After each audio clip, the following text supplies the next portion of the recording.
Okay. So after living in St. Joseph, Missouri, you moved to Wichita, Kansas. What was it like when you first entered the city, or when you first got here? When we first got to Wichita, I was like, oh wow, we drove and it was in the middle of nowhere. I remember driving for about 4.5 hours. We just got here. I was like, wow, it's the middle of nowhere.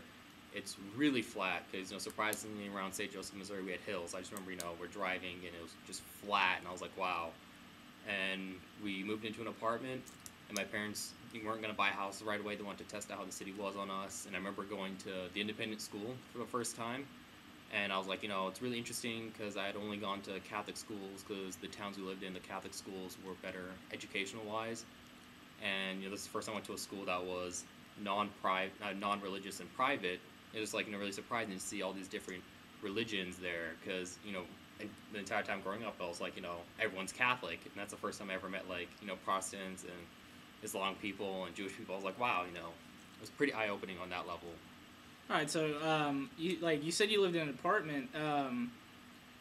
Was it difficult like trying to find a home at the time? Oh, at the time, definitely. My parents were looking for a good house, and they were just, researching, wanting to make sure they were going to stay here. Because when we first came, we just, were in St. Joseph, Missouri for about 3.5, 4 years. We moved here.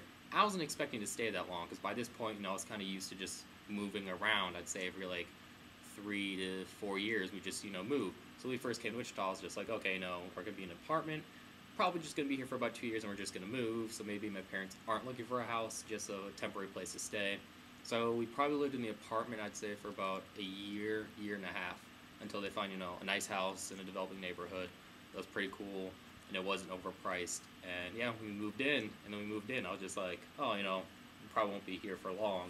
But we actually stayed in Wichita from 7th grade until I graduated in 12th grade. All right.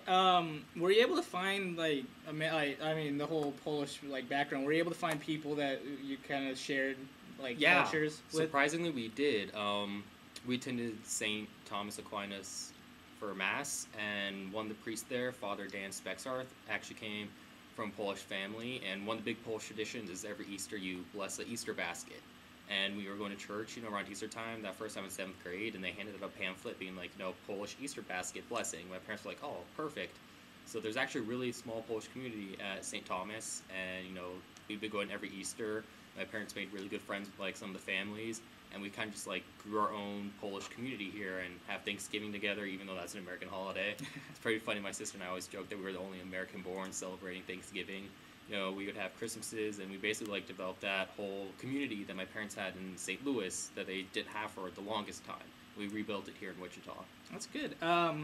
So after graduating from the independent school, where'd you end up going? I initially attended Creighton University, which is in Omaha, Nebraska, and I wanted to go, away from home.